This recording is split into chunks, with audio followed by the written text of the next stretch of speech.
ready for a wild ride? It's Park Talk Radio. D&B taking shots with hot takes as their ammo. We're talking theme parks, news updates, rides and more. Hold on tight, cause we're about to soar. Talking park, we won't hold back, we'll let it all out. Talking park, get your ears ready, cause we're gonna shout. We'll dive into the ride, some anecdotes, and all fun. No filter here, just two guys trying to be number one. Boot it up, boot it up, boot it. Welcome into Park Talk Radio PTR, coming at you live, recording Thursday, February was last month, March 6th, for the hippest, newest, hitting news and updates from around the theme park world. This is your host, Brandon, known as Bill, Solo Bo. We're continuing on with a new format, at least one show per week bonus, e-stops coming as they will, and they'll be releasing between Tuesday and Thursday every week for your good updates here. You can always reach us around the internet, Park Talk Radio, on all your social media platforms. You can follow us at Park Talk Radio, and you can find us on all podcast streaming apps. Park Talk Radio. Phone number for you if you want to leave a voicemail or text message, 407-490-2220. You'll get your message played live on show. You get to hear yourself, and we'll play whatever it may be. We're getting a lot of spam lately, so I don't know if any of our wonderful listeners are signing us up for some bullshit. We appreciate it nonetheless. Email parktalkradio@gmail.com, and you know the deal. Today for you, friends, we just had an e-stop talking about the Horrors Unleashed Las Vegas Rear Round Haunt, officially opening on August 14th. Check out the e-stop for all that good news. And I also touched upon some interesting updates across Disney, where they have since removed the virtual queues. No virtual queue stands at any attraction here in Walt Disney World, nor Disneyland. That's not to say they may not return, or they may return. Nonetheless, check out the e-stop and you'll be able to catch up on all that good news today. With the format change, we're going to be focusing on singular parks or regions. Last show, full show, was regional parks, smaller parks. This week, for you, we're going to talk about some Universal Park news all around the world. Hollywood, Orlando, Japan, Singapore, Bejing, Kids Resort. Let's jump into it and show what we got for this week's news segment on Universal Destinations and Experiences.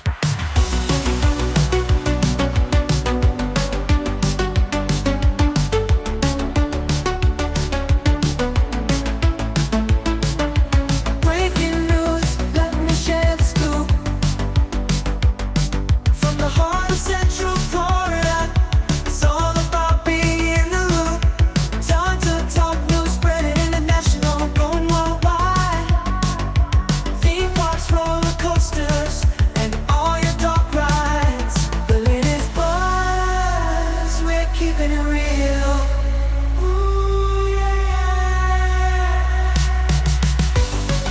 Well, it's been a busy time over at Universal, especially here in Orlando. We'll get to those exciting new things that have been happening since the last time we talked, but we're going to start from the top.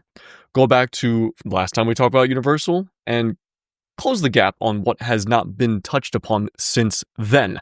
Starting from the very beginning, this was released, posted, updated to the Universal app back in February, I would believe. I do have a timestamp here. This is from February 18th. It has been a little bit since we talked about Universal Orlando. Updating their app, the Universal Orlando app. It now has an air quality meter, or an AQI, air quality index, to show, how great the air quality is, what it may do.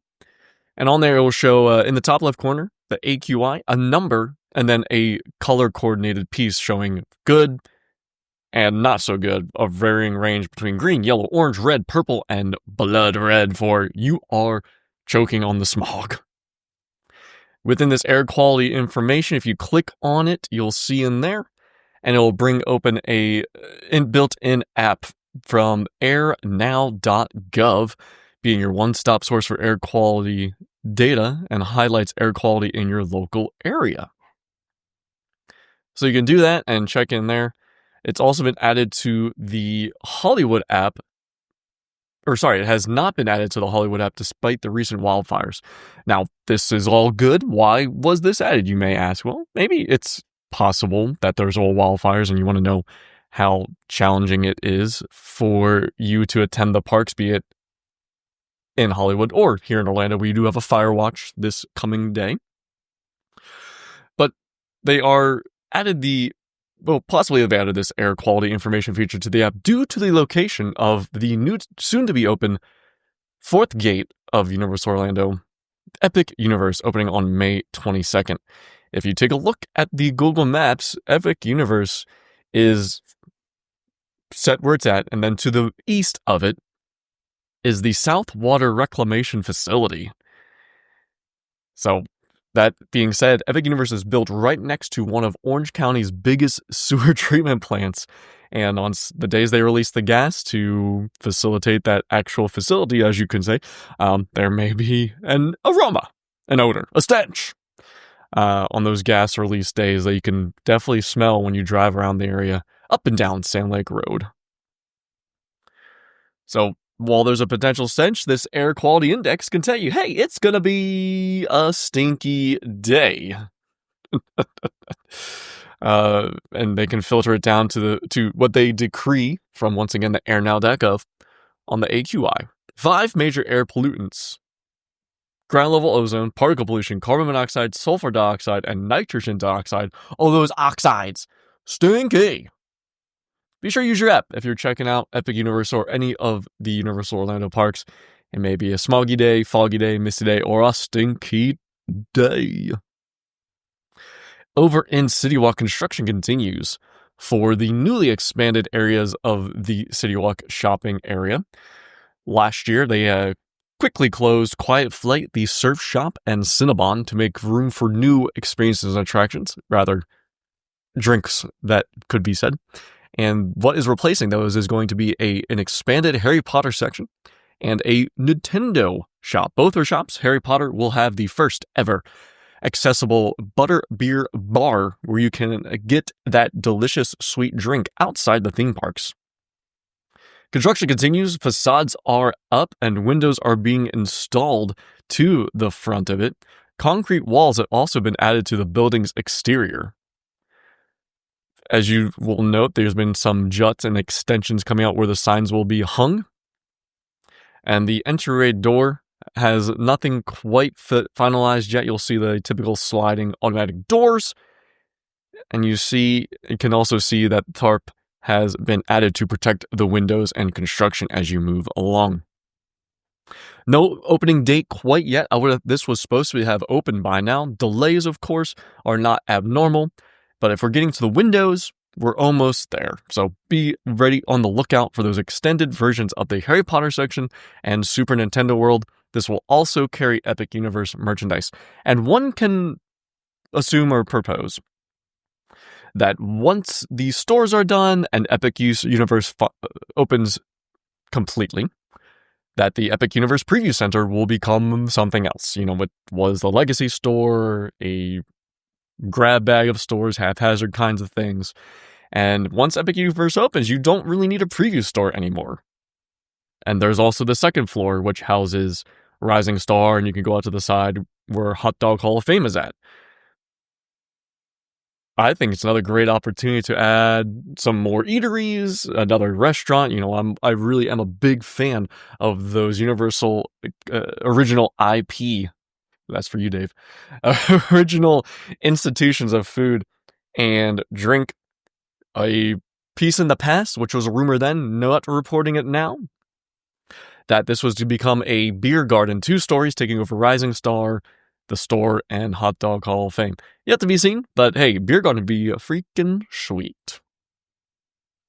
Something that was big and announced, confirming 6 themed lands to open at Universal Kids Resort, and that will be opening in 2026. We talked a little bit about this previously with an update. Over at Universal Kids Resort will be a mini setup version similar to Epic Universe, where they have a nice big themed hotel that will greet you rather. Opposed to being the backdrop of Epic, this is the entrance into the kids' resort, and you can stay in the hotel, a couple hundred rooms, and then once you go inside, here you are 6 immersive themed lands plus a custom Gabby's Dollhouse experience, lands inspired by Illumination, Nickelodeon, DreamWorks, and Jurassic World. Your lands for the Universal Kids Resort opening up next year, and I'll have to go check it out, kid or not.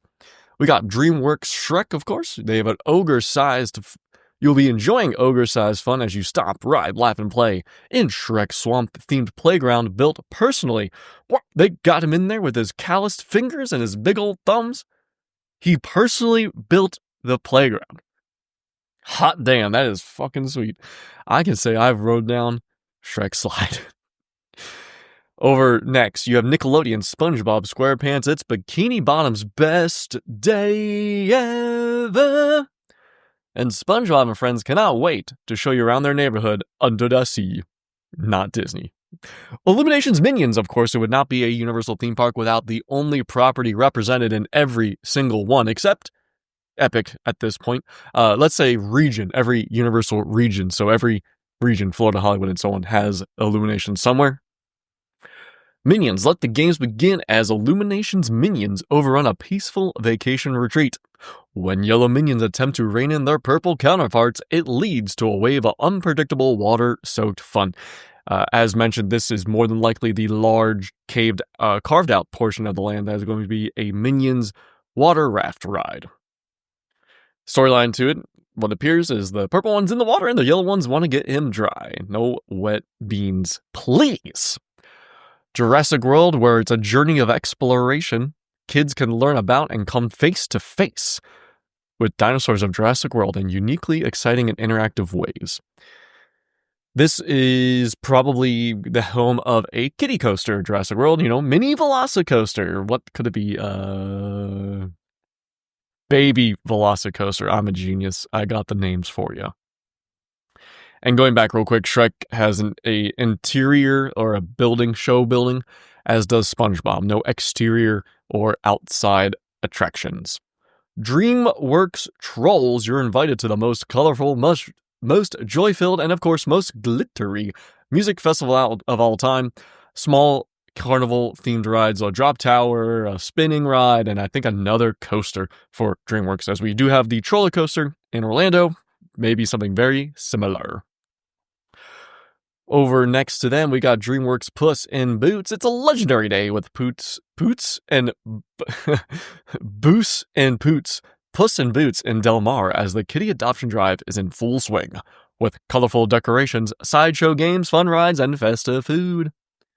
I have nothing yet on this one. And by nothing yet, I mean I can't remember what the supposed ride is based on permits. I have to go back and check out the other show that I did.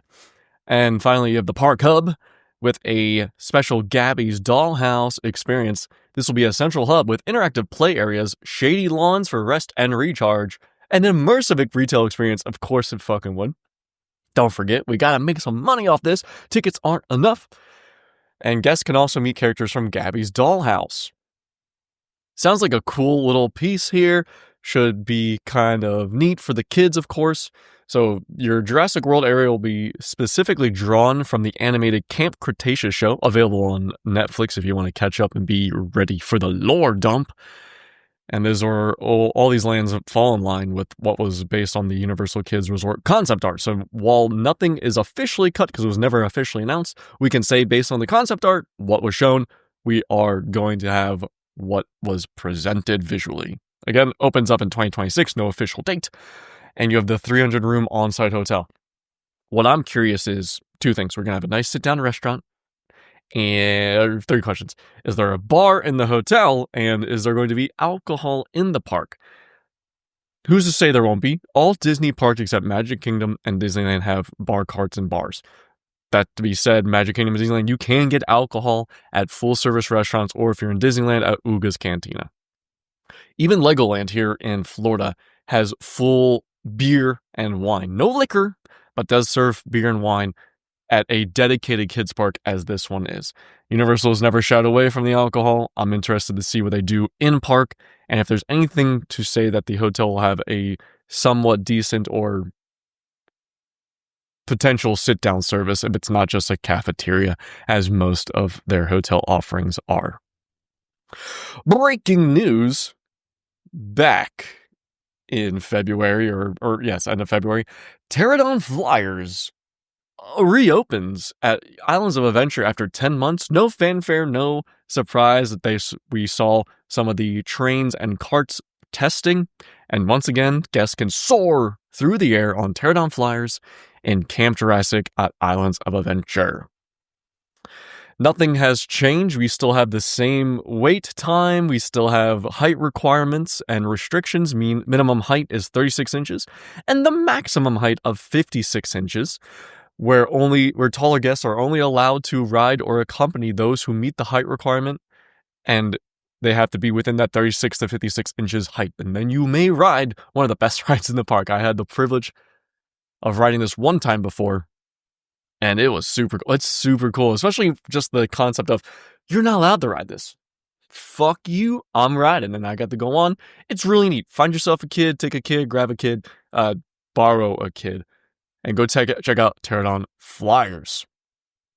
Again, the excerpt: taking flight beneath the 10-foot wings of a pterodon, little adventurers will get an amazing view of all the theme park excitement below. They'll slowly soar and gently swing through the air in a comfy seat suspended from a track above.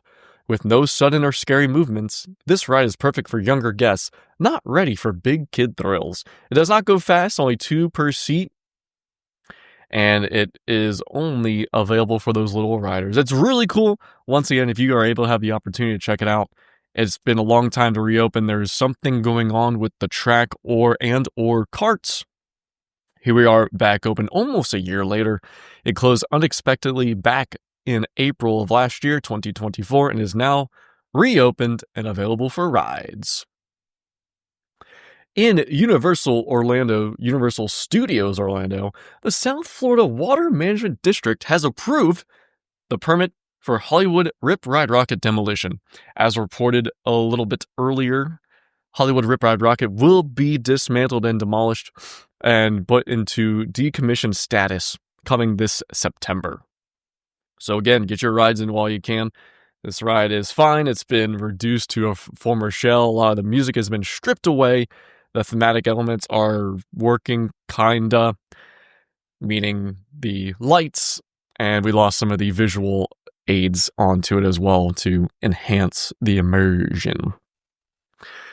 That said, the Water Management District has approved the demolition. This is for Project P830, and it's to demolish and also increase stormwater management across the 6.27 acres of development.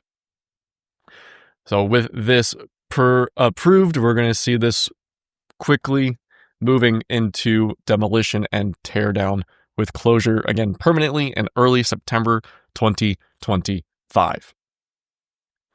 So there once was over 30 official songs to choose from, plus that secret checklist, putting it over 100. Now we're cut down to only 5 songs in late 2023. So again, you're losing a lot of things. This ride's not everyone's favorite. It's shaky. It can be janky feeling. And whatever replaces it, be it a somewhat similar to the Fast and Furious coaster in Hollywood that's opening up next year, or maybe a Ghostbusters or something else neat, it's coming. And this one is going away. But what is coming and what may be exciting? Epic Universe. Universal has released additional Epic Universe tickets to Florida residents and more. As before, they only had available for sale single-day tickets for current pass holders, meaning you pay $100+ to go in one day. Or there was a general multi-day, multi-park ticket, and these were the only ways to get into Epic Universe as of now. One-day tickets are mostly sold out for May and June for pass holders, and there are limited options left on those multi-day park tickets that include one day at Epic Universe. These were not discounted. These were not Florida resident deals. and nothing else was applicable. Now, Universal has released multiple 3-day Florida resident ticket options, 2 Florida resident vacation packages, and a 1-day add-on military ticket. These are the first we're seeing of these, and additional tickets are to be sold shortly. You first up have the Florida resident 3-day, 3-park, park-to-park ticket plus Epic Universe, meaning you're going to get 2 days to move freely between the 3 parks that exist: Studios, Islands, Volcano Bay, and then you get 1 day at Epic Universe.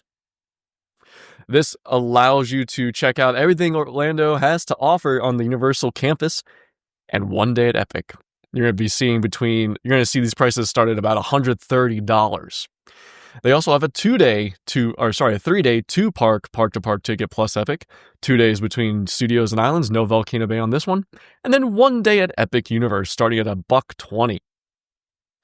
You can also check out the 3-day 2-park ticket plus Epic Universe, where it starts at $100, and you get to go to Studios 1 day, Islands 1 day, and Universal Epic Universe for 1 day. Custom vacation packages, Wizarding World Florida resident vacation packages, you have all that good stuff as always. These are not abnormal or new. We're just now including Epic Universe into it. And maybe the one that is a bit more interesting is the Epic Universe Military Freedom Pass add-on ticket. Those who redeem the Military Freedom Pass for the year of 2025 can purchase a 1-park, 1-day Epic Universe add-on ticket. These are what we got right now. To go 1 day, you got to be basically a military member or buy it from an annual pass. There's no single day tickets available yet.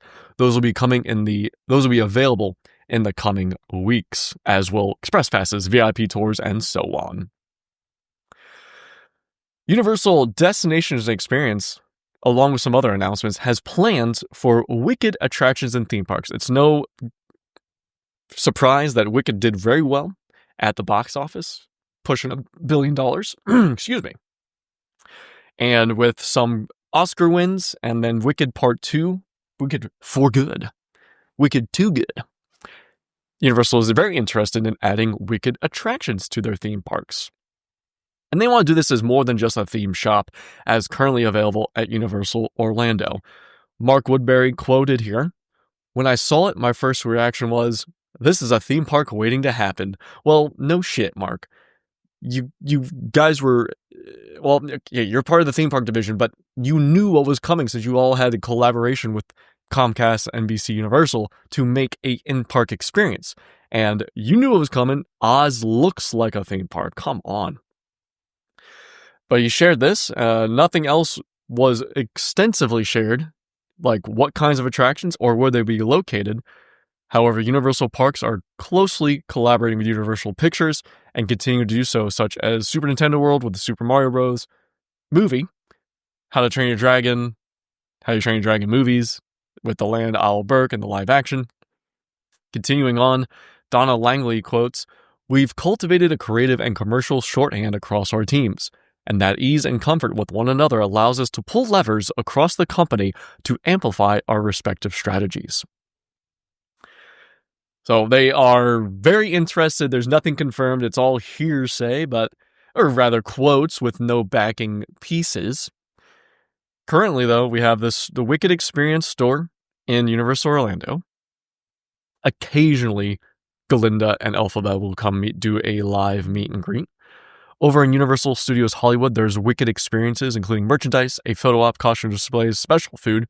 Singapore, however, went all in on Wicked with a small version of the Emerald City, including replicas of the Hot Air Cafe float on in, and the Emerald Beautification Salon, meet and greets with the witches and the wizard, Elphaba, Glinda makeovers similar to a Bibbidi Bobbidi Boutique, and more. Japan is having special Wicked experiences between March 7th through the end of the year, coinciding with the release of Wicked for Good, the sequel. So across the world, we're having experiences. Across the world, we're having deeper, immersive attractions. And to think there won't be Wicked somewhere in the future, maybe UK, Universal Great Britain, they'd be foolish to think otherwise. A little bit of a teaser. You can check out these pictures and videos online.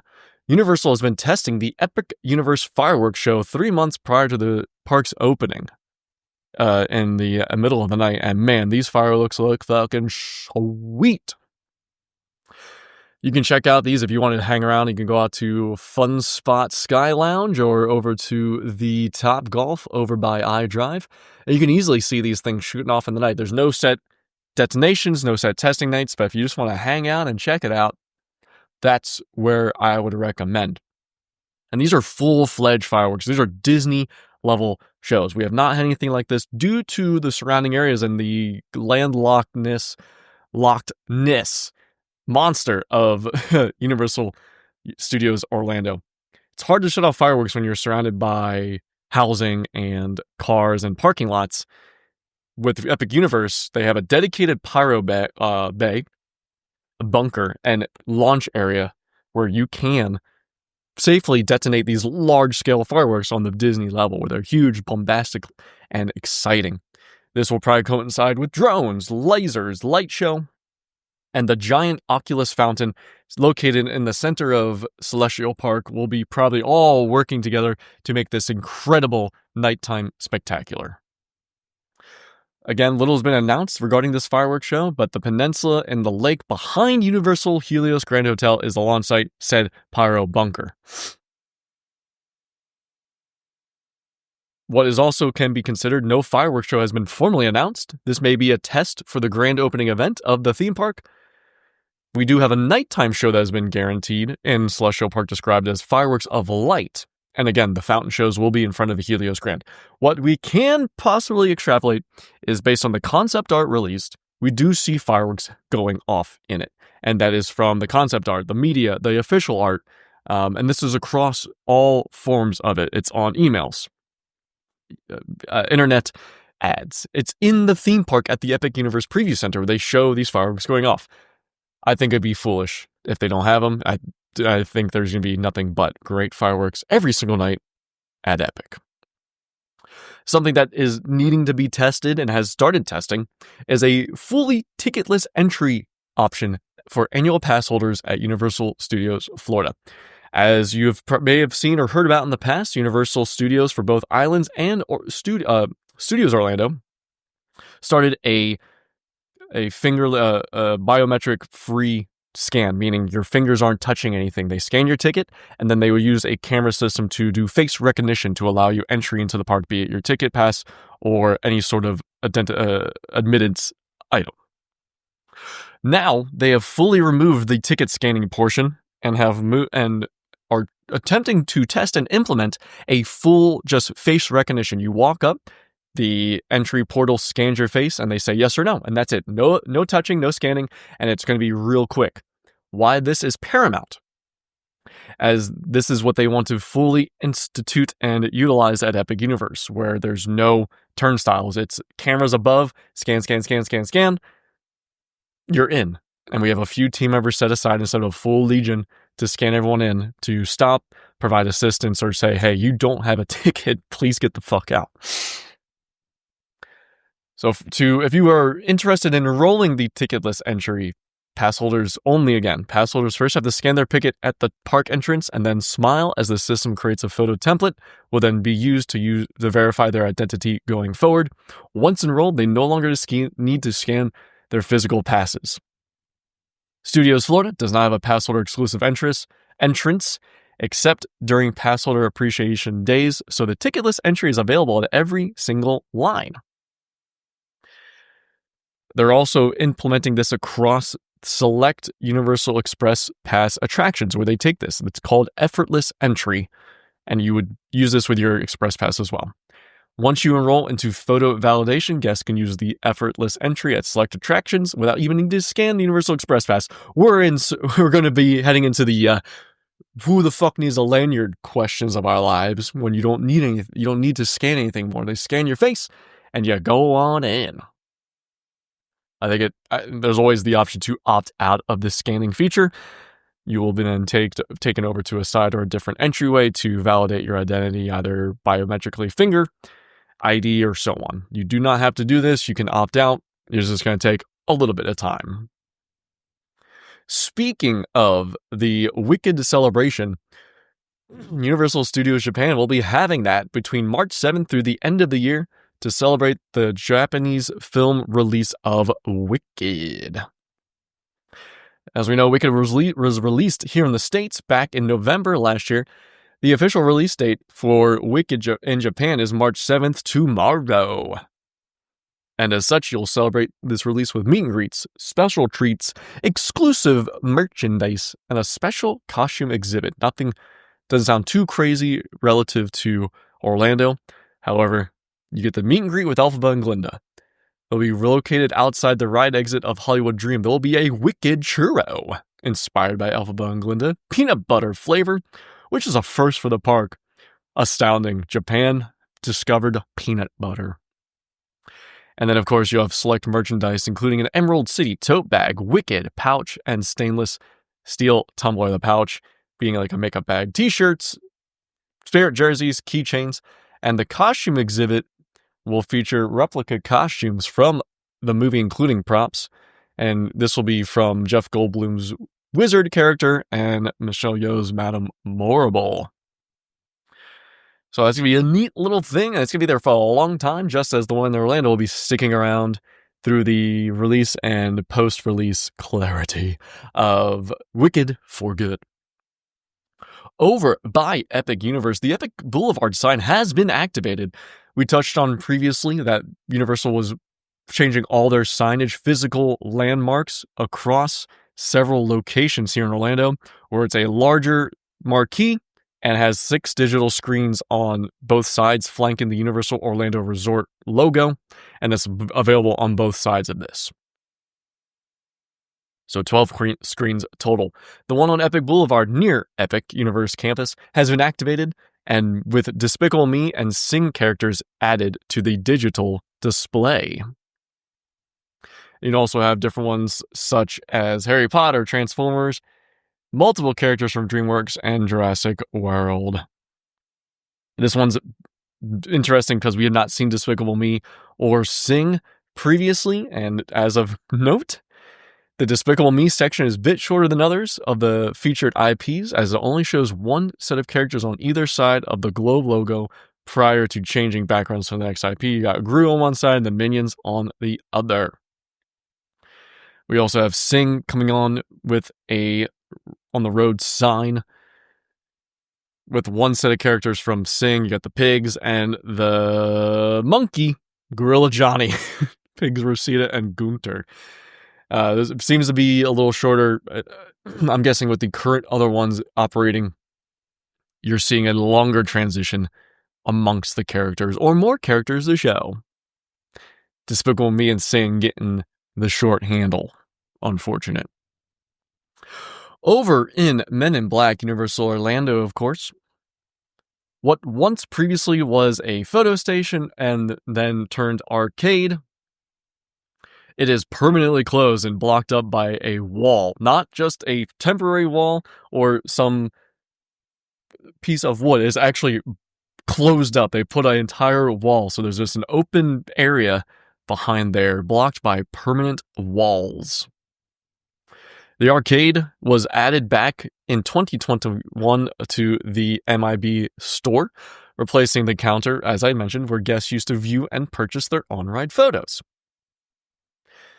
This whole arcade section of the store has now been completely closed off to guests by what appears to be a permanent wall. The white wall is white, fills the whole curved entrance, and does not allow any entryway. The photo screens are still available for viewing, and you still can purchase your photos as such, or scan your photo card. I believe it's My Photos. However, the wall arrived at the beginning of February and does not appear to be changing in the near or foreseeable future. As such, the arcade machines are not expected to return, and Universal decided to just block it up and not have an open area. Can't say we'll be missed too much. You still got arcades in the same park over at Mummy, and you have arcade games as well over by Doctor Doom and Islands of Adventure. What may come to as a delight for many guests, including myself, Fast and Furious Supercharged. In Universal Hollywood, will soon be closing permanently. I know. We just got to wait a little bit longer, unfortunately, for our Florida brethren. Yes, Universal Studios Hollywood will be closing permanently the Fast and Furious Supercharged section of the Backlot Studio Tram Tour. And you will soon be only be counting down the days to its last ride is taken. The last opportunity to ride this portion of the Studio Tram Tour will be March 10th, 2025. Real quick, you actually only have a few days with the experience permanently closing beginning on March 11th. A new addition to the Studio Tour will be announced at a later date. This closure comes ahead of the opening of the Fast and Furious Hollywood Drift roller coaster, set to open in 2026. And to celebrate the closure, or mourn it, I suppose, the crew over at Hollywood did show a short reel of the assembly of the roller coaster track for the all-new high-speed experience. So, over in Florida, we're still dealing with this piece of junk. No one wants to see it.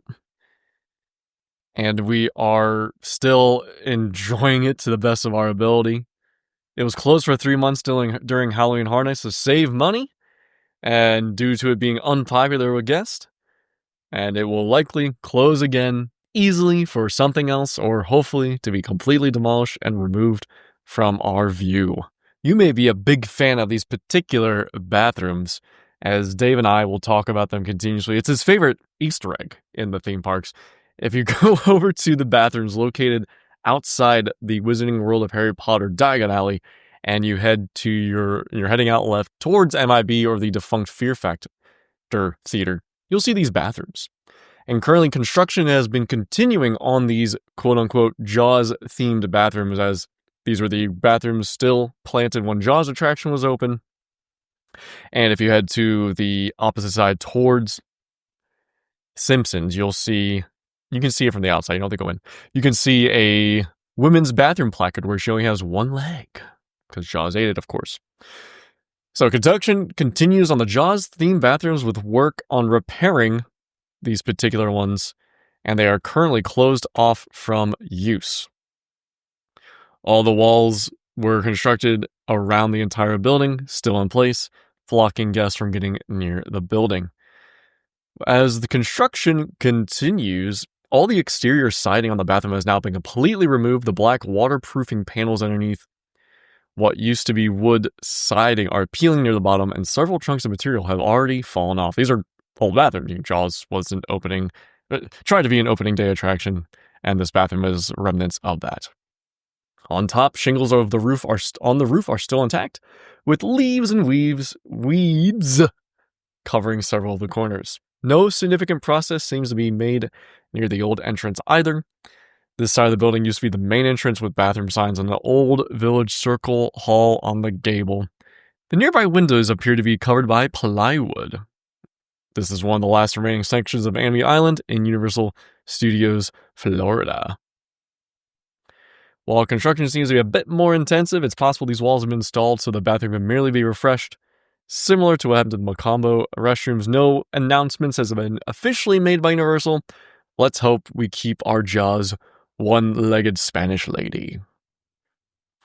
Universal has confirmed, as we've seen video footage for a while now, that flying dragons will be present in How to Train Your Dragon Isle of Berk at Epic Universe. In the blog post, Universal stated, "The dragons that rule the skies are a sight to behold as well, and you can watch in awe as they soar above while you make your way around the theme park to each of the thrilling attractions in Isle of Berk." Be sure to check out Park Talk Radio's e-stop on Isle of Berk for all attraction information. With this blog post, an accompanying piece of concept art depicts dragons flying over the land, and dragon drones have been spotted testing in the world in the past. Early in the world, we got our first look at a life-size dragon that will be on the ground. It's toothless, of course. In the Isle of Berk land, guests will be able to get up close with dragons and meet and greets with Toothless, Hiccup, Stormfly, Ashrid, Grump, Gobber, and dragons will also appear in the Untrainable Dragon stage show, and multiple dragons throughout the lands and the houses. This is our first official confirmation that the dragon drones will be flying, and you'll see them high in the sky as you are in the land of dragons. I think it's great that we've gone all in, fully immersed, fully realized. Isle of Berk, they're of course dragons, they have wings, and those things are gonna flap. Let them fly! Dragon's gonna be out and soaring, they're gonna be out and walking, and down and breathing on you. So that's cool.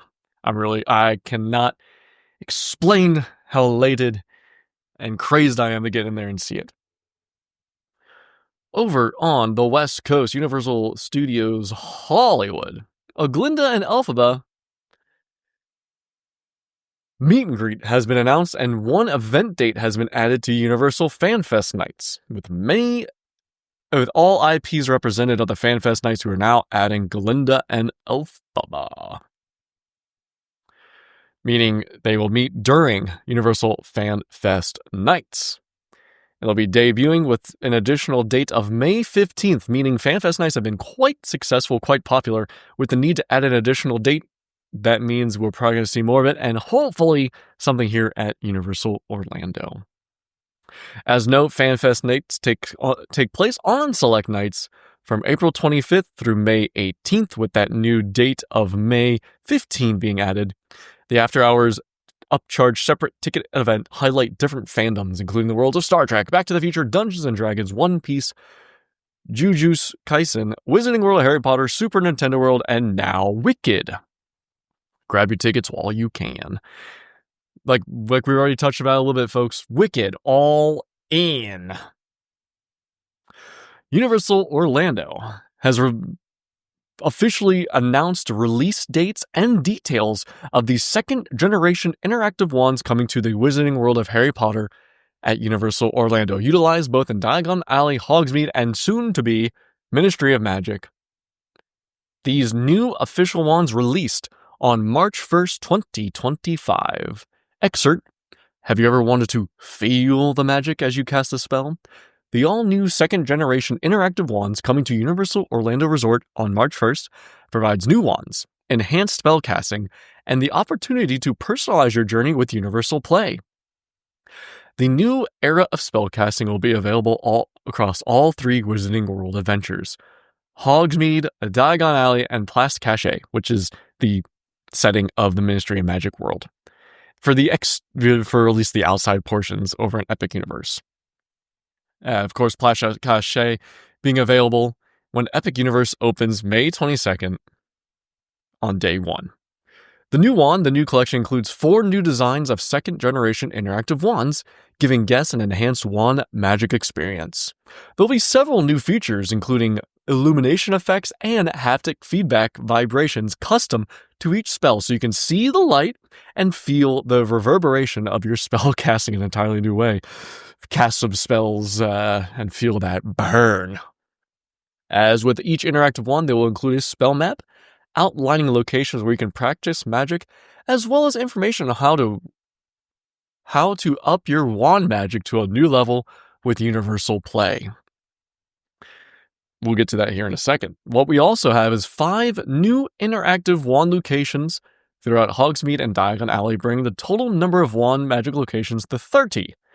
And you'll see several enhancements to all existing wand locations in both lands, with new visceral casting spell effects, magical spell books that provide guidance at select locations, and more. As you know, sometimes the spell casting can be finicky. Utilizes an infrared technology on the wands, and the Gen 1 wands can be challenging. Now we're going to have technologically, magically enhanced spellbooks provide guidance. That's to remove the need for team members and inland witches and wizards to provide that paid-for experience. Ugh. Here's a book. Can't really talk to it. Nonetheless, this is a really cool addition. You can also have the ability to join the dueling club with the second generation wands. Now, the Universal Play app. It's okay. I mean, it's embedded inside the Universal Resort app, And it can be clunky to get to things, especially if you're at Horror Nights and you're trying to get to the trivia or any sort of augmented reality game. To play Universal Play, you'll need the Universal Orlando app to unlock more magic. This includes personal spell effects, earning points for your Hogwarts house, and even cast your own Patronus if the need arises. So some of those new exclusive adventures that are only available for the second generation ones. You can be having a new encounter in Nocturne Alley where you perfect your elemental spells and learn a couple pranks. And with Universal Play, you can unlock exclusive adventures to develop your aptitude and a variety of achievements.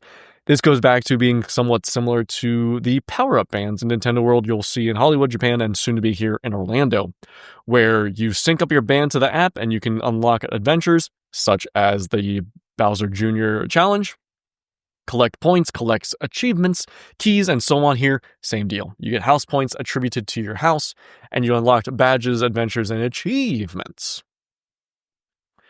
So what can you do? What does that mean in this spell tracking app on Universal Play Orlando Resort app? As you cast spells and fine-tune your spell work, you'll earn achievements to commemorate these feats. You can get onto the daily leaderboard. You can freeze the owls at a Sorry, I can't read.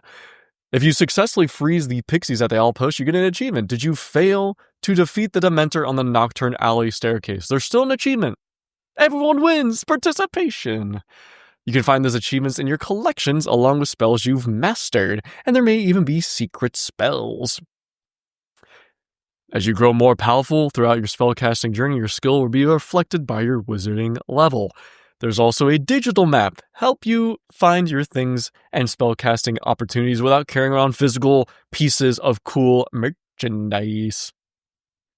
And of course, there's also the wizard profile. You can customize your identity by choosing your personal wizard name, avatar, Hogwarts house. You can select your Patronus as well. And in the community, you can experience magic with your fellow wizards. You'll also see progress of your house in real time as your house points go throughout probably the day, the week, the month, and the year, just like power-up bands, and it's attributed to the characters in Nintendo opposed to a Harry Potter house. The House Cup is virtually awarded daily, so you and your fellow Hogwarts house wizards can crush the competition. I'm sure there's an achievement for that. 3 easy steps to get your fancy-ass, bougie, expensive wand. Buy your own second-generation wand starting around $80. Download the app, hope it works. Sync it up, hope it works. And then set off on your thing and hope it still works. I know we can be a little critical on this show. I am quite excited and I can't wait to buy my wand. I will say that. I have a lot of joy in doing this and making it competitive and exciting. Brings you in to do it every time you come by instead of, I'll do it once. It gives you a reason to do this more than the one time after you buy it the first day and enjoy more of winning. Returning this year is the Butterbeer season. This is going to be across both coasts. However, Orlando is the one that's Butterbeer season now. It's 2025, Universal Orlando, Universal Studios Hollywood. Breaking, I have both of them available in front of me. I misspoke. It is now time for limited time treats and merchandise for Butterbeer season that is, I believe, starting now. First up, this is available for Butterbeer season and has been around for a few months now, is the Butterbeer cart filled with Butterbeer flavored candies. A nice little plastic cart that you can wheel around or wear around your neck. And inside you'll find individually packaged Butterbeer candies. Can't say if they're any good, but they are gummies. Who knows how it may taste? But this has been around for a few months in Orlando, probably come to Hollywood for Butterbeer season now.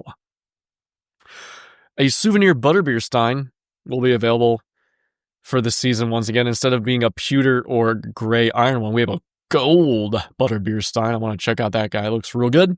And returning from last year are the Butterbeer Caramels and Butterbeer Ice Lolly. Joining along the classic treats of hard-packed ice cream, soft-serve ice cream, butterbeer fudge, and potted cream. New merchandise is available, including a side bag in the shape of a Butterbeer Stein, very similar to the souvenir collector's one that's all gold, and is a crossbody bag saying Butterbeer on it. Who would have thought? And a new Butterbeer Cream Puff treat will be debuting This year at both parks, Orlando will get an exclusive Butterbeer candy bar. Butterbeer season runs March 1st, so it's already begun, through May 31st, and you can enjoy all these exclusive limited time treats during that window. One big update that came out very recently to the Universal Orlando app is Epic Universe has been added to the app as a map addition, and it shows every attraction in there. These all have been previously announced, but you can see the map and all the glory that is Epic Universe. If you're like me and I had trouble locating this, you can find Epic Universe under the Map tab, and the app will automatically take you to the rest of the Orlando Resort, but scrolling to the left reveals Epic Universe, and you can go in and see how beautiful this bad boy is. You can drop down and go through all the filters. There's attractions, dining, entertainment, shop, guest amenities, hotel, and so on. And while the Helios Grand Hotel is pictured, it does not come up on there, and you cannot go into it quite yet. So the app and map are not fully populated, but you can see restrooms, guest service locations, and service dog relief areas. As you zoom in and go across the map and parse through the visual data, there's no real surprises. The concept art is mostly reflected here in the real map, and you have everything where you would expect it to be if you have looked at the concept map previously. It does also include your air quality index, so when it gets a stinky binky, you know to run and hide inside a nice, beautiful indoor attraction. As probably thought of and could be taken away from the concept art of Epic Universe, fully confirmed, Epic Universe's Celestial Park, a fully original location, will feature, of course, as you would think, original characters. And as they added to the app afterwards, they revealed some details about the park, including new shop names, descriptions, and all for Celestial Park. You have stores including Sensorium Emporium, which is the flagship store. Explorer Vincent Various has converted his workshop into a variety of stores at Celestial Park, including in Sensorium Emporium, where you'll find an endless variety of merchandise. Disneyland, Disney World, Epic Universe all have an emporium now. And other stores of Vincent Various includes Lens Flare, which is really the photo shop, Moonship Chocolates and Celestial Sweets, the confectionery, North Star Wintry Wonders, the holiday shop, and Other Worlds Mercantile, which will be the shop that sells merchandise from the park's Other Worlds. So Vincent Various is a new original character, and then you can see through all these other pieces there may be residents throughout known as the Celestians, and they maintain the Chronos, the device that brings in the power of the cosmos and allows you to visit the world. So you have Vincent Various, the Celestials, and other cool little space freaks that you can hang out with in Celestial Park. Also, at Epic Universe, revealed through the app update, Universal has announced and revealed the single rider line attractions, which attractions at Epic Universe will utilize single riding capabilities. This includes Stardust Racers in Celestial Park roller coaster, Hiccups Wing Gliders in Isle of Berg roller coaster, Minecart Madness in Nintendo World roller coaster, and Curse of the Werewolf in Dark Universe roller coaster. Other attractions that will offer single rider line, according to the app, include Harry Potter and the Battle at the Ministry, Mario Kart Bowser's Challenge, and Monsters Unchained, the Frankenstein Experiment. So basically every big ride will have single rider, and even the B ticket or A ticket rides will have single rider as well, which is great. Save IQ, Express, single rider. Every ride needs it. Every ride should have it. It just depends on how efficient we can get these coasters running and moving, and that will depend on how fast you get through the line.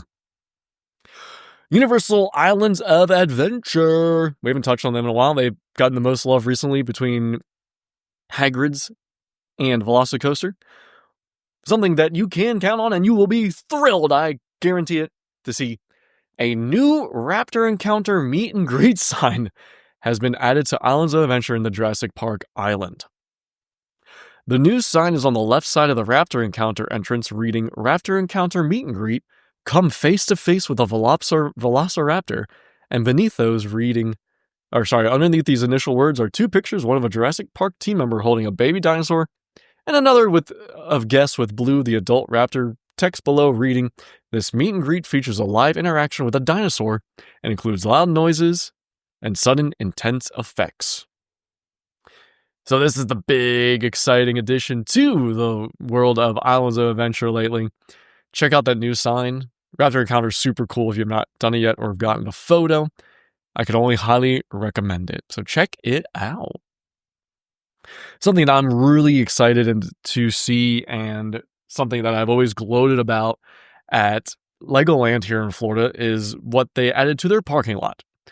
Over at Epic Universe, they are adding solar panel canopies to cover what appears to be the majority of the ground parking. There's no garages or multi-tiered parking similar to Disney Springs, or more relevant, I suppose, the current North Campus of Island Adventure and Studios, where you go to park at City Walk. Full on one-story ground, and putting all over this to keep your car cool and help power our things solarly, giant solar panel canopies that will cover all of the parking lots ideally, or hopefully. BioReconstruct took some pictures, shared them on there, and then we can see that the first rows of columns are being used to support sections of solar panels, and the panels are raised over parking lots, similar to a sunshade, and also collect energy to be utilized here. Also, potentially to power and support the electric bus depot that is nearby of Epic Universe. So far, construction crews have only installed the first 2 rows of solar panels. However, it appears the front section expected to receive the panels, as there's posts in the concrete to receive these. Solar panel installation. And continuing on, a little bit more details here.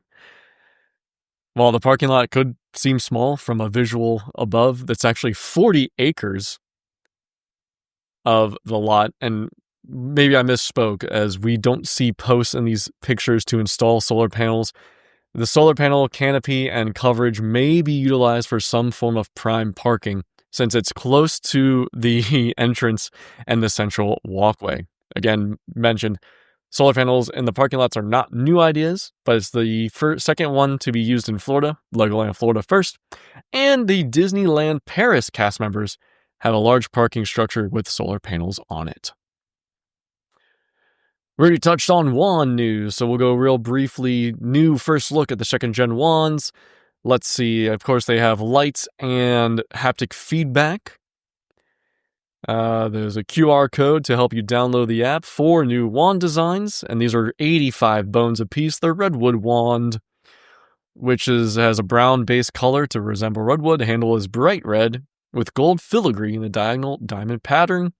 The spruce wand, again, brown, lighter brown. Handle is designed like wood has grown around a green gemstone with intricate silver bands.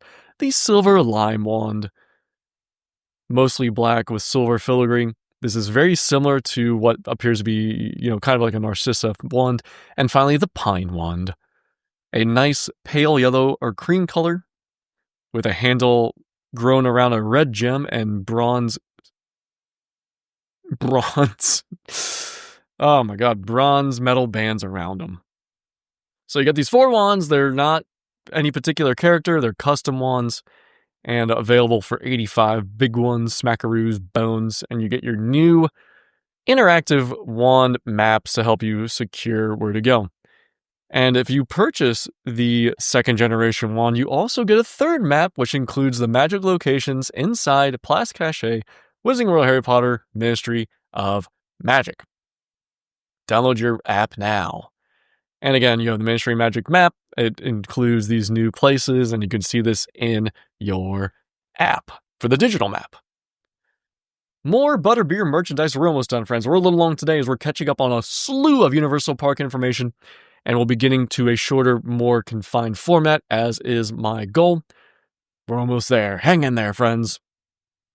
A litany of new Harry Potter Butterbeer merch has arrived for the Butterbeer season, as we've already touched upon, the Butterbeer Crossbody 50 Smackers, a hanging sign, wooden round sign, served hot and cold. Enjoy a butterbeer today. And it has a nice picture of the butterbeer mug, a metal tumbler in the shape of a butterbeer barrel, baseball cap, butterbeer shirt, tea towel set, butterbeer hoodie, which is actually really nice as an interior design, 70 smacks, magnet, keychain, pin, tote bag, plaid shirt button down, and a couple others yet to be announced.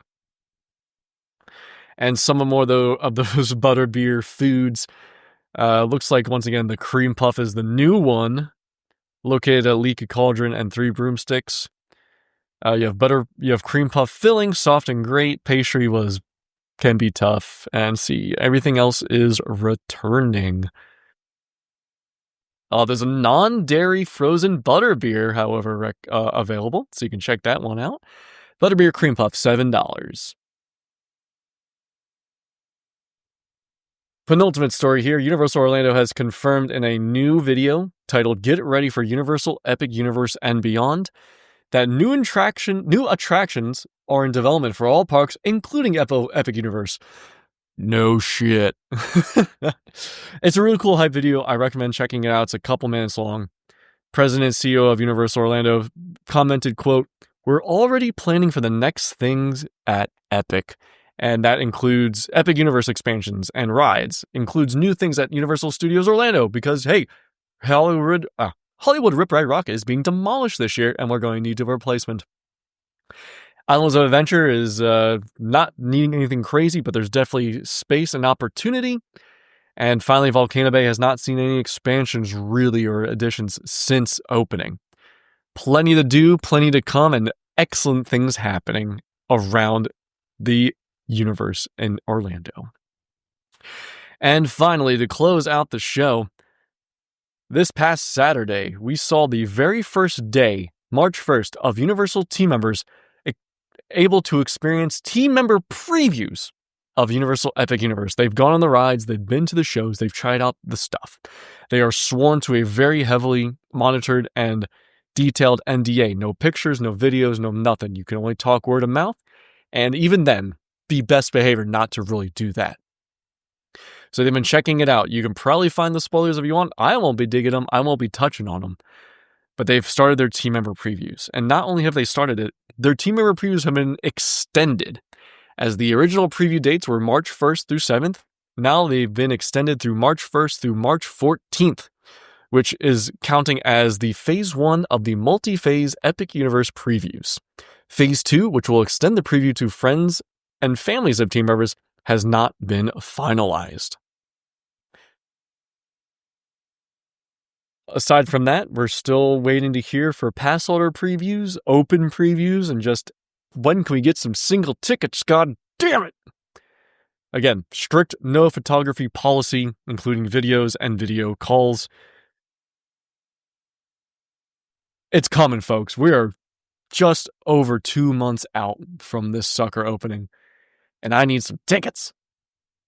So if you want to send me tickets or just talk some park, follow us, love us, subscribe, Park Talk Radio, all podcast platforms, including Spotify and YouTube, at Park Talk Radio. Social media content creator Brennan puts out the good stuff, so we put the good stuff back to her. We like those likes, we like those comments, we like those engagements, we like those shares. 407-490-2220 is where you send those Talkin' Park ideas. If you want to comment on the show, ask a question, need some advice, or just talk some park visits where you've been and what you've done lately, hit up that phone number. Voicemails and text messages, 407-490-2220. And thank you so much for listening and joining me. I love having you. I love talking the park. PTR is where I want to be. We miss you, Dave. Thank you, Brandon. And be sure to follow us. We'll be talking Disney on next week's episode. What's going around in the Disney world, and that's the globe, not the Orlando location. Thank you so much. I'll see you in the park.